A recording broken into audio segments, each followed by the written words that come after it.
everyone, welcome to my YouTube channel Competitive Dreamer. Today we study about work, power and energy. हमने last class में क्या पढ़ा था? Unit and measurement. और आज हम क्या पढ़ेंगे?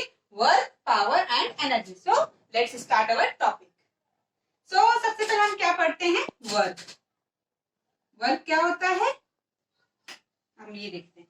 अब फिजिक्स के टर्म्स में क्या होता है? वर्क थोड़ा सा डिफरेंस होता है. ये नहीं होता कि हमने खाना खा लिया, पानी पी लिया तो ये वर्क हो गया. वर्क क्या होगा? इसमें क्या होता है हम वो देखते हैं.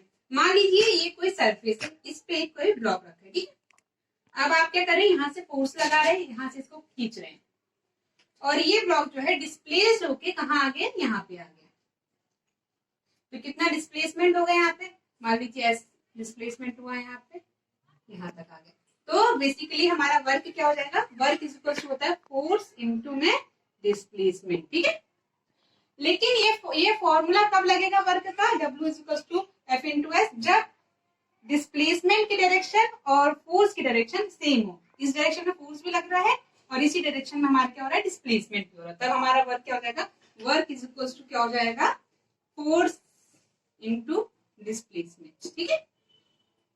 अब हम बात करते हैं एसआई यूनिट की. तो वर्क की एसआई यूनिट क्या होती है? एसआई यूनिट क्या होती है? वर्क की जूल होती है. एसआई यूनिट क्या होती है? वर्क की जूल होती है. और सीजीएस यूनिट क्या होती है? सीजीएस यूनिट जो होती है इसकी क्या होती है? अर्ग होती है. और रिलेशन क्या होता है इन दोनों यूनिट में?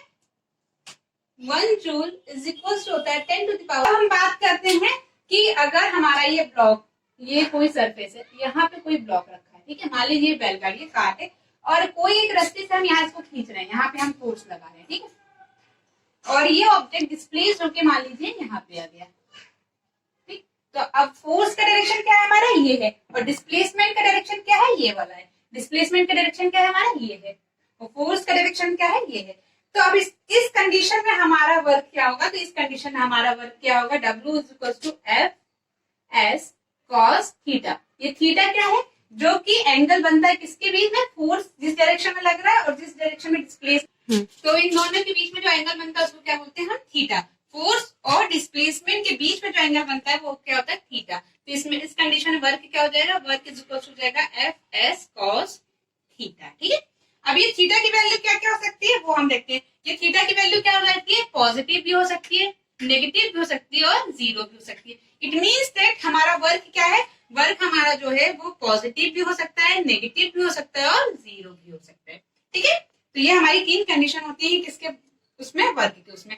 थीटा की वैल्यू अगर क्या होगी? जीरो होगी तो क्या हो जाएगा? थीटा की वैल्यू जीरो होगी तो कॉस थीटा क्या हो जाएगा? Cos theta is equal to क्या होता है? Cos zero is equal to 1 होता है. तो इस कंडीशन में हमारा वर्क क्या हो जाएगा? एफ एस, मतलब पॉजिटिव वर्क हो जाएगा.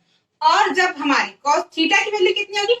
180 होगी तो हमारा क्या हो जाएगा? नेगेटिव वर्क होगा. और जब थीटा की वैल्यू कितनी होगी? 90, तो कॉस 90 कितना होता है? जीरो होता है. तो हमारा इस कंडीशन में वर्क कितना हो जाएगा? जीरो हो जाएगा, ठीक है.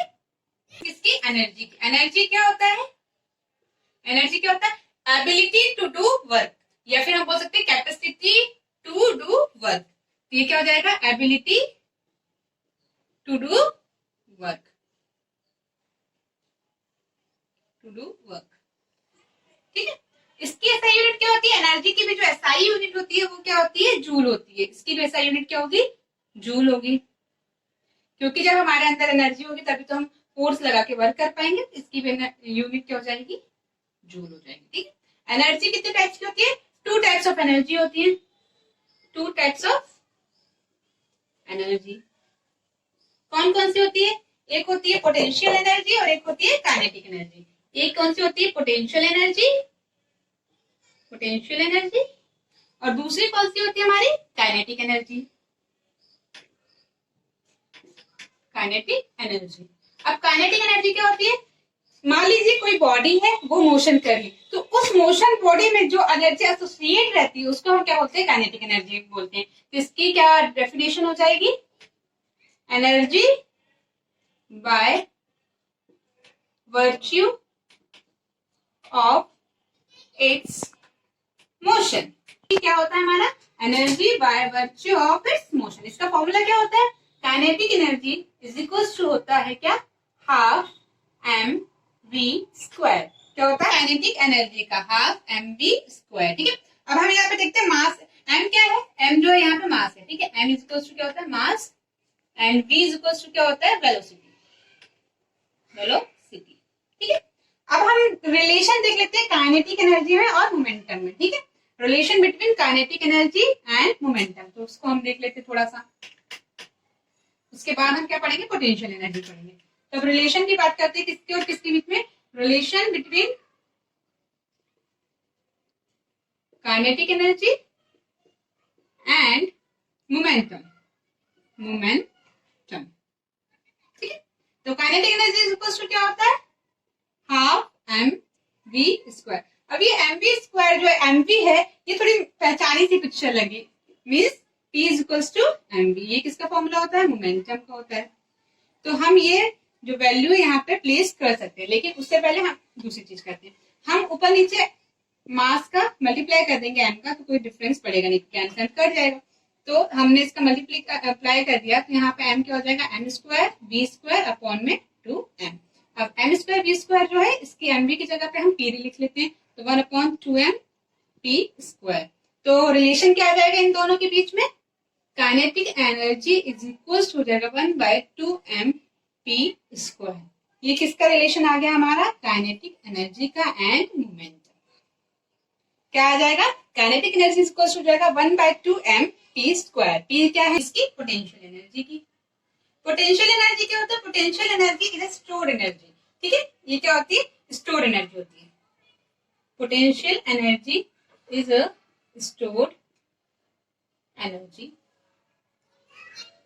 इसका फॉर्मूला क्या होता है पोटेंशियल एनर्जी का, P इज इक्वल होता है mgh। अब यहाँ पे हम देखते हैं m क्या है, g क्या है और h क्या है। m क्या है, यहाँ पे m जो है क्या है, मास, g क्या है, gravity, acceleration, acceleration due to gravity है, एक्सेलरेशन ड्यू टू ग्रेविटी। और h क्या h किसको डिनोट करता है, हाइट को। किसको डिनोट करता है, h हाइट को। तो m मास को डिनोट कर रहा है, g किसको डिनोट कर रहा है, एक्सेलरेशन ड्यू टू ग्रेविटी को, और h किसको डिनोट कर रहा है, हाइट को डिनोट कर रहा है, ठीक है। ये हमारा क्या हो जाएगा, पोटेंशियल एनर्जी हो जाएगा।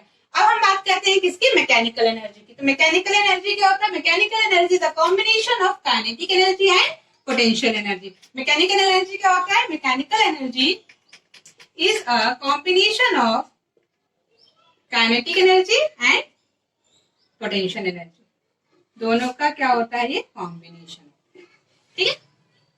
अब हम किसकी बात करते हैं, अब हम बात करते हैं एनर्जी कंजर्वेशन लॉ की।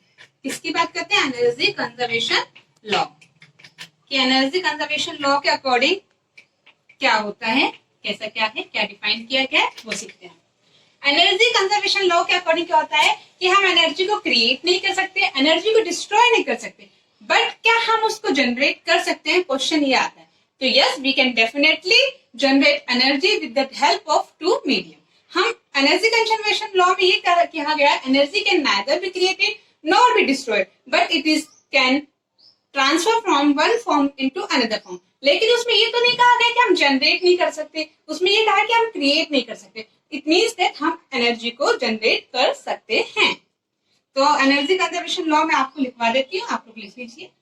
एनर्जी कंजर्वेशन लॉ क्या होता है, energy can neither be created nor be destroyed, only it is converted from one form into another form, ठीक है। ये हमारा लॉ हो गया एनर्जी कंजर्वेशन लॉ। अब हम बात करते हैं किसकी, पावर की।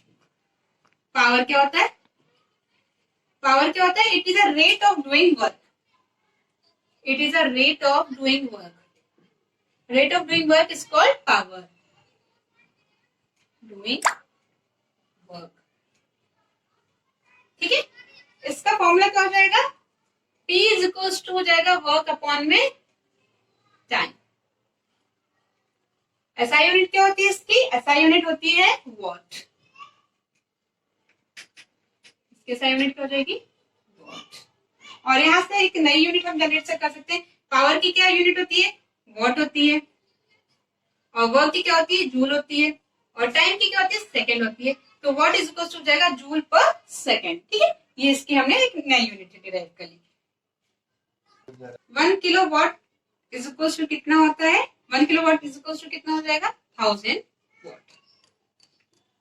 और 1 horse power is equal to कितना होता है, 1 horse power is equal to होता है 746 वॉट, 746 वॉट। ठीक है, 1 किलोवाट में 1000 वॉट होता है और 1 हॉर्स पावर इज इक्वल होता है 746 वॉट। ठीक है, अब हम बात करते हैं 1 kilowatt hour is equal to watt, इसका हम डेरिवेशन देखते हैं। तो 1 किलोवाट में हमें पता है कितना होता है, 1000 वॉट होता है, 1000 वॉट हो गया यहाँ पे। ठीक, और यहाँ पे हम क्या कर रहे हैं, आवर से मल्टीप्लाई कर रहे हैं, तो क्यों ना हम यहाँ पे भी आवर से मल्टीप्लाई करेंगे। ठीक, तो आप 1 घंटे में कितने सेकंड्स होते हैं, तो 1 आवर इज इक्वल टू होता है 3600 सेकंड्स। यहाँ पे हम पुट कर देंगे उसकी वैल्यू 1000 इंटू में 3600 और वो सेकंड, और अभी हमने वॉट की एक यूनिट देखी थी क्या, जूल पर सेकंड, तो इसको हम यहाँ पे पुट कर देंगे जूल पर सेकंड, तो सेकंड से सेकंड कट जाएगा। ठीक है, तो क्या हो जाएगा इसका, ये 1000 इंटू में 3600 जूल हो जाएगा। ठीक है, अब इसको हम और मॉडिफाई कर सकते हैं, तो किस तरीके से हम मॉडिफाई कर सकते हैं, 36 इंटू में 1 2 3 4 5, तो 10 टू द पावर कितना हो जाएगा 5, तो 1 kilowatt hour is equal to क्या हो जाएगा 36 इंटू में 10 टू द पावर 5 किलोवाट, यहाँ पे क्या हो जाएगा जूल, तो 1 kilowatt hour is equal to जाएगा 36 into 10 to the power 5 joule.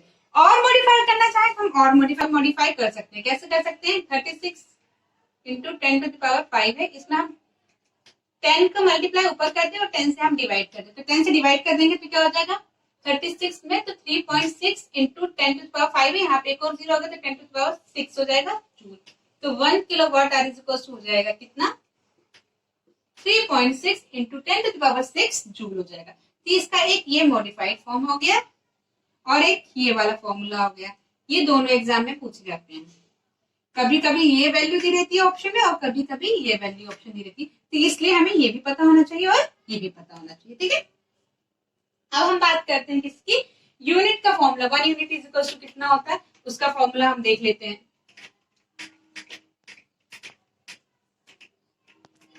देखिए जो हमारे बिल आता है, जो हमारा एक यूनिट कैलकुलेट होता है, वो कैसे कैलकुलेट होता है, तो 1 इसका फॉर्मूला होता है क्या, वॉट इनटू में आवर अपॉन में 1000, और इसका एक और फॉर्मूला क्या होता है यूनिट का, 1 यूनिट इज इक्वल होता है V into I into hour upon में 1000।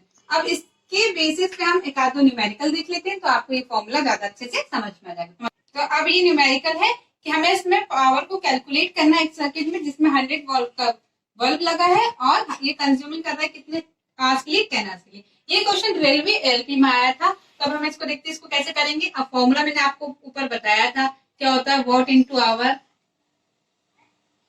अपॉन में 1000। तो अब यहाँ पे कुछ नहीं है, सिंपल सारी वैल्यूज दी है, वॉट की वैल्यू दी है, आवर की वैल्यू दी है, इसको पुट इन कर देंगे इसमें और फिर हो जाएगा 100 वॉट का बल्ब है, कितने टाइम के लिए कंज्यूम हो रहा है, 10 आवर्स के लिए, 10 आवर्स के लिए कंज्यूमिंग हो रहा है, 100 वॉट का बल्ब है और अपॉन में 1000, तो इसकी वैल्यू कितनी आ जाएगी 1 यूनिट। ठीक है, ये बहुत सिंपल सा न्यूमेरिकल था और इजीली हमारा ये न्यूमेरिकल हो गया। ठीक है, अब हम दूसरा न्यूमेरिकल देखते हैं कौन से फॉर्मूले पे, इस फॉर्मूले के बेसिस पे लिखते हैं, तो मैं आपको वो न्यूमेरिकल बता देती हूँ। तो ये वाला न्यूमेरिकल जो है किसमें आता है, हमारा रेलवे ग्रुप डी। न्यूमेरिकल क्या है कि एक इलेक्ट्रिक प्रेस है, 220 वोल्ट पे चल रहा है, 2 एम्पियर करंट है उसमें, और कितने आवर्स के लिए कंज्यूम हो रहा है, 5 आवर्स के लिए।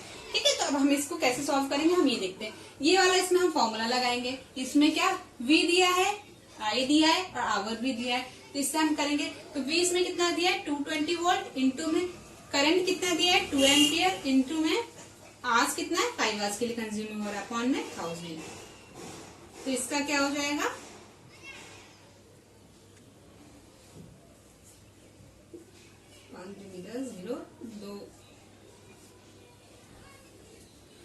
तो इसका करंट कितना आ जाएगा 2.2 यूनिट आ जाएगा सॉरी, तो इसका जो आंसर आएगा क्या हो जाएगा 2.2।